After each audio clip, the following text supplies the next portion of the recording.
Good morning. Hope everyone had a good Thanksgiving and Black Friday and all the wonderful holidays. We are reading Fear Street number 7, Haunted, and we are on chapter 11. I can't wait to get started. Now, where did I put that old yearbook? Tracy said, standing on tiptoe to reach the chattered top shelf of her closet. She had deposited 2 kids in the den with a Disney cartoon on the VCR. Then she led Melissa and Della up to her room so she could show them a picture of the boy who had died. "Oh, here it is. Look out," she cried, as a stack of old magazines came crashing down to the floor. Tracy waited for the dust to settle, then pulled down the south high mirror. "As you can see, I'm a saver. Do you ever look at any of those old magazines?" Della asked, staring up at the stacks of them that reached nearly to the ceiling. "No, not really," Tracy said, rapidly flipping through the pages of the yearbook. "Good grief. Did we really look like that? Look at me. I look like Alvin the Chipmunk." "No, you're cuter than Alvin," Della said, laughing. "You say the nicest things. Oh, here he is." He was a sophomore. "The boy who died?" Melissa asked eagerly. "Yeah, it's not a very good picture. He's standing in the back row. You can only see half his face." Tracy handed the open book to Melissa. "Where is he?" I don't see." "Right there," Tracy said, putting her finger on the picture. "The tall blonde guy.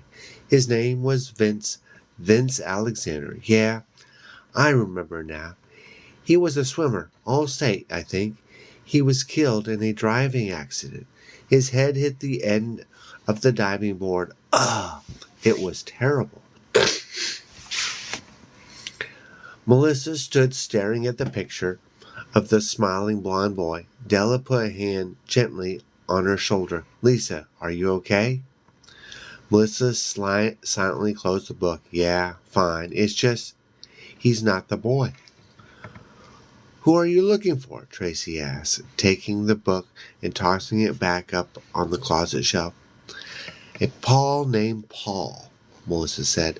"I don't really know if he went to South."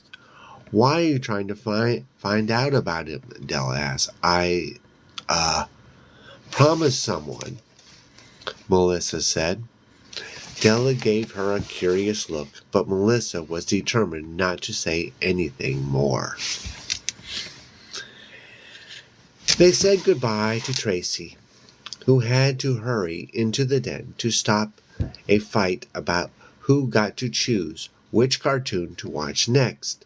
A few minutes later, Melissa dropped Della off at her house, then turned and headed toward her own house. The late afternoon sun was still high in the sky. The windshield seemed to light up as she drove toward the sun. The road bubbling in the heat, shadows from the trees she passed danced on the shiny hood. It all seemed unreal. She had the feeling that she had left the road, floated up from the small ground, and was driving high in the sky, on her way to the sun. "Get real," she said aloud, forcing herself to sit up straighter. She pulled down the sun visor and gripped the wheel tighter, as if tightening her grip on reality. She concentrated on the curving road, ignoring the glare of the sun and the darting shadows on the car. "I'm not cracking up. I'm not. The ghost is real," she told herself. "Paul is real. He lived. He existed. and he died. I'm not hallucinating him. Sure, the story about the Fear Street Prowler had me a little unhinged. Sure, I was a little jumpy, a little nervous because of them. That's only normal. But Paul was real. How come she hadn't been able to find out anything about him? Paul, are you here? She asked out loud and waited for a reply. Paul. Silence. Would she ever be able to go anywhere without wondering if he was invisible at her side, waiting, watching her, planning to kill her? Paul? No, he wasn't there. She pulled into her driveway and stepped out of the car, shielding her eyes from the sun. She started toward the house, but stopped just outside the living room window. Someone was inside the house. Someone, just a shadow, was moving about the living room. Looking at the porch, Melissa saw that the front door was wide open. Had someone broken the lock and barged right into the house? She backed away from the window and pressed herself against the shingle wall. Was it the Fear Street Prowler? She crept back up to the corner of the window and peered inside. The sun glared off the glass, making it hard to see anything. But yes, someone was in there, pacing back and forth, moving shadows among still shadows. Was it Paul? I wonder if it's Paul. Had he come downstairs? Was he waiting for her there? Waiting for the news she didn't have? The information she was unable to find. A prowler wouldn't pace back and forth, would he? Of course not. Melissa took a deep breath and walked quickly past the window and headed into the house to see who it was. Ooh. Now we are on Chapter 12. Buddy. He spun around, startled by the cry. Hi. She saw that his hair was wet and very curly. He must have just washed it. He was wearing a sleeveless blue t-shirt and very Hawaiian-looking baggy trunks. What are you doing here? She asked, feeling very relieved, but remembering how angry she was at him. Your mom let me in. Then she had to go shopping. How are you? Okay. Came to apologize. Really? She sat down on the back of the leather couch and crossed her arms. You really don't have to. No, I want to. I'm sorry. That's all. He took a few steps toward her. I think Buddy's kind of strange. I wonder. Buddy, you still don't believe me about Paul, she said, tugging on the silver pendant on her neck. I think there's some connection with the silver pendant. I don't know why, I just do. Lisa, please. Let's not start up with that. But if you don't believe me, if you just think I'm crazy, I don't think you're crazy, he protested, shoving his hands into his pockets of his trunks. Listen, I had an idea. Let's just go out tonight and have some fun. What do you say? She looked at him doubtfully. Fun? Yeah, I'll pick you up at 8 and we'll go to Red Heat. Well, come on, Lisa. You always want to go there. Melissa smiled and uncrossed her arms. Buddy really was trying to be nice. He hated loud, crowded dance clubs. He had always refused to take her to Red Heat in the past. Now here he was suggesting it. Okay, great, she said. She walked over to him, leaned forward, and gave him a quick kiss on the cheek. You're forgiven. He grinned back at her. That was easy. Wow. What would you have done if I had asked you out for dinner, too? Don't look at me like that, she replied. I'm not that kind of girl. Before he had become a Before it had become a teen dance club, Red Heat had been a farm equipment warehouse. From the outside, the long steel building still looked like a warehouse, but all thoughts of farm machinery vanished as soon as they stepped onto the hangar-sized dance floor. The concrete floor, nearly a city block long, had been covered with long strips of 50s colors linoleum, pinks and blacks, orange squares on pale green, aqua, and maroon, all unmatched, all clashing. When the long rows of colored flashing lights struck the dance floor from above, the floor seemed to come to life, seemed to dance right along with the dancers above it, and the warehouse became a different world. The walls had all been painted red, although it was seldom bright enough to see their true color. The rafters above had also been painted red.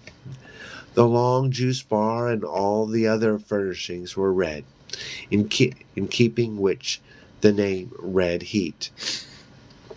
Giant black speakers mounted at regular intervals from the rafters blasted the music down to the floor, which reverberated from the booming sound and echoed the music right back up beyond the rafters, trapping their dancers in the middle, encircling them with music, holding them as if in a powerful spell. I guess they call it red heat because it's 800 degrees in here, Buddy shouted, perspiration dripping down his forehead. What? Melissa, holding on to his shoulders, leaned closer to hear what he was saying over the roar of the music. They had been dancing for nearly an hour, Melissa wearing a sparkling midriff length top and black spandex bicycle shorts under a high-length purple skirt.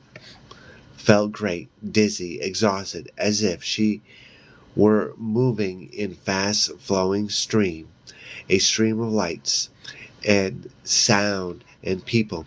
It felt so good not to think about anything, just to move mindlessly, almost machine-like, to the music. She hadn't thought about the ghost once. Paul. Where was he, anyway? She had called him to her room after dinner, but he hadn't replied, and there was no sign of him. No cold wind, no hushed whisper, no shifting shadows across the carpet. I haven't seen the ghost all day, she told Buddy, thinking about her morning in the library. What? He pulled her off the dance floor toward the red neon-lit juice bar against the far wall. I've got to get something to drink. Me too. Coke or something. They were both breathing hard. She followed closely behind Buddy, the music pounding on all sides. Red and green lights played against their faces, making them look unreal, like Halloween characters. What did you say? Buddy asked, still shouting to be heard. Just a Coke or something. She wiped her forehead with a tissue from the small bag belted around her waist. No, before that. The line at the juice bar was long and moving slowly. I said I hadn't seen Paul all day. I thought we weren't going to talk about that, Buddy said sharply. I wasn't. I didn't. She grabbed his arm. Listen, Buddy, it's hard not to think about him. He's threatening to kill me. What? You heard me. I told you the whole story. He thinks I killed him. Unless I find out who really did it, he's going to... Melissa, he shouted her name angrily and threw up his hand. Stop, please. She let go of his arm. I can't stop. I can't stop because it's real. It's happening to me, Buddy. And I can't stop thinking about it. You're just going to have to believe me. And he pulled out of line, his face red, then green, then red again, looking very upset. No, stop. I can't believe it. I just can't. You're going to spoil the whole night, Lisa. No, I'm not, she screamed. You already have. She turned and started to run, bumping into a surprised couple. Hey, watch where you're going. But she was already past them, making her way quickly across the endless, crowded dance floor, bumping into couples who didn't seem to notice, surrounded by the throbbing music, her heart pounding along with it, running through the flashing colors. At the end of the dance floor, she turned back to see if Buddy was following her. She felt angry, disappointed, and relieved when she couldn't see him. Hey, miss, if you're coming back in, get your hand stamped, the purple-haired young man called to her in the high-pitched voice. Melissa ignored him, pushed hard against the heavy glass door, and escaped into the night. It was a warm night, but the air felt cold against her skin. Breathing noisily, she bolted down the 3 concrete stairs and kept running across the gravel walk toward the parking lot. Where was she going? She didn't know. She didn't even think about it. She was angry, so hurt. Buddy just wanted her to be cheerful and happy and pretend everything was okay. He wasn't the least bit interested in her problem, in her real problem. Buddy really thought she was crazy. Crazy. As long as she kept it to herself, he was happy. He didn't care. He didn't care what happened to her, as long as she shut up about it. Well, how could she shut up about it? She stumbled on the gravel, her sneakers sliding hard, but managed to catch her balance before falling. Where was she? Without realizing it, she had run half across the vast parking lot. She was surrounded by rows of cars, pale white spotlights at the top of the poles that circled the lot provided the only light. Car shadows lay unmoving at her feet like dark, sleeping animals. She turned back toward the club. She hadn't realized she had run so far. The sound of laughter made her turn around. Some boys were sitting on car hoods at the dark edge of the lot. There were 4 or 5 of them, some long-haired, some with spiky flat tops, wearing blue denim jeans and black leather or denim jackets.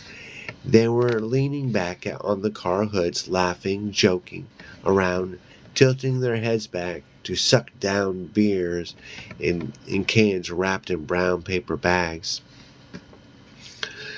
Their laughter was loud and cruel. They had obviously been drinking for quite a while. I'll just turn around, Melissa thought. I'll head back toward the club. I don't think they've even noticed me yet. She took 2 steps back, trying to hide in the shadows of the cars. One of them called to her, Hey, how you doing? He raised his brown paper bag in a salute and grinned. Don't go, another one yelled. Join the party. Melissa shook her head and started to back away. Two of the boys, both sitting on the hood of a yellow Camaro, got into a playful shoving match. "You ask her," one of them said. "No, you ask her." The one on the left gave his friend a hard shove, and the laughing boy, his beard came flying up in the air, toppled off the car and rolled across the gravel to Melissa's feet. "Hey, Fox," he started. Uncertain what to do, Melissa looked down at his grinning face, and then her mouth dropped open in surprise.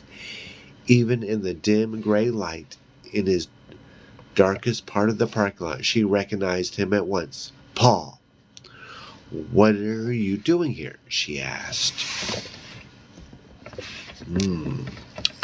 What is going to happen? Chapter 13.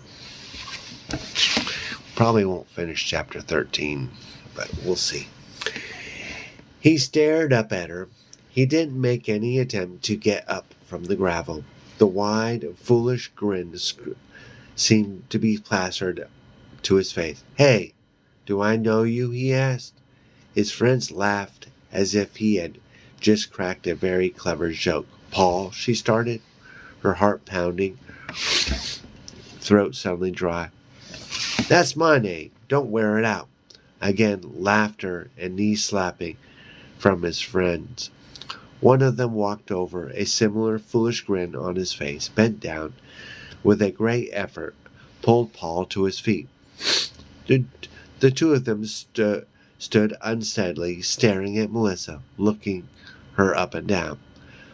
Melissa was so startled to see Paul there in that dark parking lot with his loud, drunken friends that she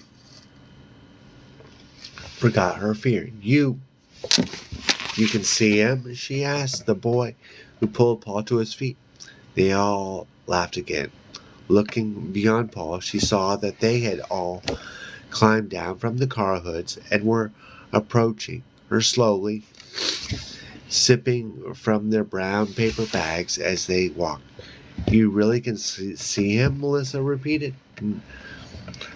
"Not if I see him first." Paul cracked and dropped back down to his knees, laughing. It was obvious that he'd had too much to drink. "But you're real," Melissa stammered. This got a big reaction for all of them. They hooted and howled, turning quickly. Melissa saw that they had formed a circle around her. "I'm trapped," she thought, feeling a rush of panic. "They're closing in on me." "Yeah, I'm real," Paul said quietly, turning serious. "Want me to prove it?" He grabbed her arm. "Let go of me," Melissa shouted, forcing herself to sound more angry than afraid. To her surprise, he quickly let go. "Hey, you're coming with me, weren't you?" he said accusingly. "No, I wasn't," Melissa protested. "I'm trying to figure out how to get away from these boys, to get back to Buddy inside the club." Why hadn't Buddy come looking for her? Didn't he care at all? "You're just a tease, huh?" Paul said, sneering. "Paul, why are you doing this?" she asked. "Why are you acting so different?" He glared at her. "Huh? Yeah, Paul, why are you acting so different?" One of Paul's friends, a boy with straight black hair down to his collar, mimicked Melissa. The boy stepped forward and grabbed Melissa's shoulder. "What do you see in him, anyway?" "Hey, leave her alone," Paul said, his face suddenly turning ugly. He gave his friend a hard shove. The boy fell back against the new Oldsmobile. "She wants me, not you," Paul said. The boy got up quickly. "Oh, yeah. How about we let her decide, okay?" "She's already decided," Paul said, his hands curling into tight fists at his sides. His His friend glared back at him, trying to decide whether to fight Paul or not. Stop it. Just stop it, Melissa shouted, frightened and confused. How come his friends could see Paul so clearly? Was it possible that he wasn't the ghost after all? That he had somehow managed to trick her back in her room? Let me go, she shouted, turned toward the club. Paul laughed. What's your hurry? Didn't you come out to play? She ignored him and took a few steps, her sneakers crunching on the gravel. Two of Paul's friends moved to block her path. She moved quickly to the right. They moved to the right. She stared to the left, grinning at each other. They moved to the left to block her once again. What's the matter? Paul called after her. You too good for us? I want to go now, Melissa said slowly, determinedly pronouncing each word distinctly. She didn't want them to know how frightened she was. Her knees were shaking and her voice had a slight quiver. Let her go, Paul had shoved said quietly. Don't tell me what to do, Paul screamed, turning on his friend. Don't ever tell me what to do. I just said let her go, the boy replied, standing his ground. I'll let her go when I've finished with her, Paul said, his voice turning low and threatening, and without any further warning, he lunged at his friend, grabbing his shoulders, and the two of them fell to the ground, rolling around, wrestling hard and furiously, screaming and cursing at each other as the others gleefully looked on. Melissa hesitated for only a second, then began running back across the parking lot toward the club. She had gone only a few steps when they realized she was escaping. Hey, come back here! She recognized Paul's angry voice and kept running. The rows of cars on both sides of her seemed endless. The gravel flew from under her sneakers. She heard them coming after her, tried to pick up speed, slipping, sliding, nearly lost her balance. The lights were out in that section of the parking lot, and the sudden darkness frightened her even more. Ooh, okay. I have to go to work in a few minutes, so let me just share something with you. I am the YA horror author of Vampire Juice. It is a mystery adventure that is spooky and creepy like Fear Street. And here is my short blurb. Amanda and Sean stumble upon a mysterious can of juice while searching for Halloween costumes at a local store. Despite being kicked out by the sales clerk, they become obsessed with uncovering the truth behind the strange drink.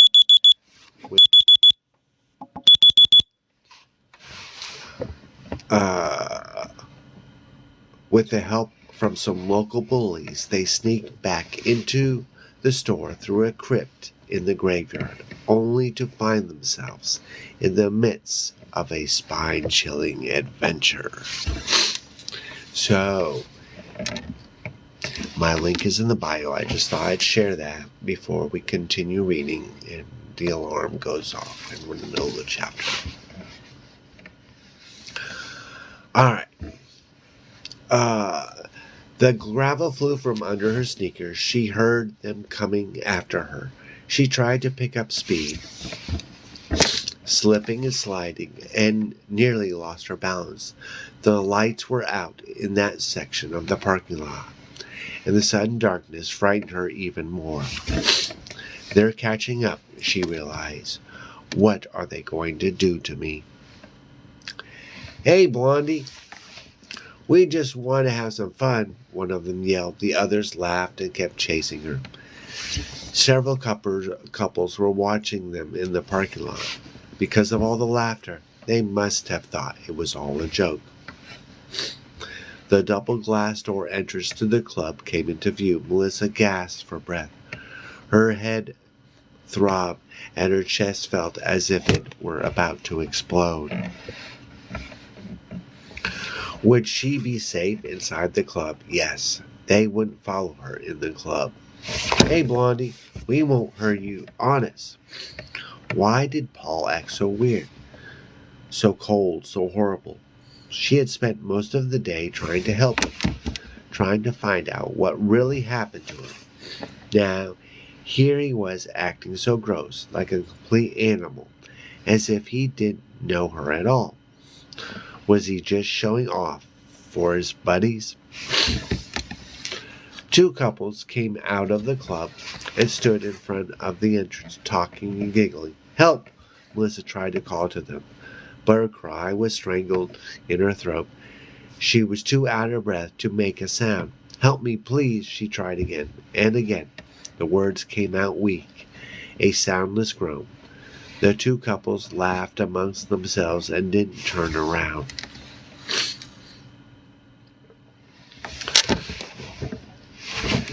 She stopped into the glare from the flashing red spotlight, the light pulsating on the end, pulsating on and off as quickly as her heartbeat.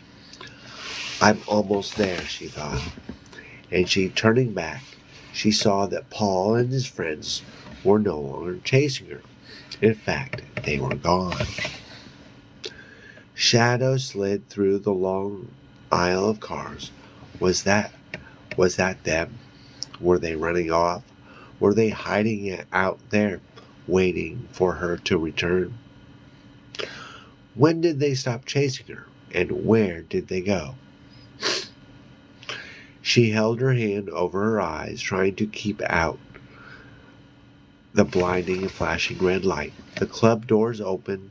The music burst out into silence, startling her. The doors shut. The parking lot fell silent once again. Still shielding her eyes, Melissa stared out at the row of cars. Where did Paul and his friends go? How did they disappear so quickly? Were they all ghosts? Hey, Melissa. Lost in her thoughts, still trying to calm her pounding heart, she didn't hear the voice. Melissa. A hand touched her shoulder. No. She screamed and backed away. What's wrong? Buddy asked, looking surprised and concerned. Flashing red, then black, then red again under the spotlight. Buddy, please, take me home, she said. She grabbed his arm. He felt so solid, so real. I couldn't find you, he said. I didn't know you were outside. I'm sorry. She started. She heard a noise, a scuffling sound somewhere down the nearest row of cars. Was that Paul and his friends? Buddy followed her gaze. Melissa, what is it? I thought I saw something. I didn't see anything. It's so dark down there. Some of the lights are out. She held onto him tightly. They were both flashing red, then black, red, then black, as if they were materializing and then disappearing like ghosts. You want to go home? Yes, thanks. Melissa, you're shaking all over. I'm just tired, I guess. She wasn't going to tell him that she saw Paul in the parking lot. Paul and his ghost friends. Paul and his real friends. She knew if she told Buddy, they'd just start to argue again. He'd get that worried look on his face and say they should tell her parents immediately. She couldn't tell him. She knew she couldn't. It would just make him more certain that she was losing it, cracking up. Then her parents would get into the act, and her life would get even more complicated than it already was. "Sorry, I'm such a downer," she said. "Please take me home." He put his arm around her shoulders and led her to the car. Melissa walked quickly, alert to any sound or sign that Paul and his friends were there, hiding, watching, waiting. They had disappeared into thin air. She slid into the passenger seat and closed her eyes, even with her eyelids shut. The flashing red light didn't go away. Buddy talked excitedly about what a great club Red Heat was, and what a great sound system they had, and how they should go there more often. But what a shame it was that the club was so expensive. He had decided to forget the fact that they had an argument and that Melissa had stormed out of the club. Melissa had to struggle to remember what the argument had been about. Paul. Of course, it was about Paul. Maybe Buddy figured if he ignored the whole thing, Paul would just go away. Melissa wished Buddy was right. If only Paul would go away. An hour later, in bed, Melissa couldn't get to sleep. When she closed her eyes, she saw Paul and his friends, saw them shoving one another against the cars, tilting their heads back to drink from the brown paper bags, saw them circling her, closing in on her. She couldn't get Paul's face out of her mind, his cruel laughter, the way he threatened her, the way he grabbed her so fiercely, the way he looked at her, that he hated her. Okay, I have to stop. I have to go to work. All right. Thank you for watching, and tomorrow we will continue reading Fear Street number 7, Haunted. And thanks again for watching.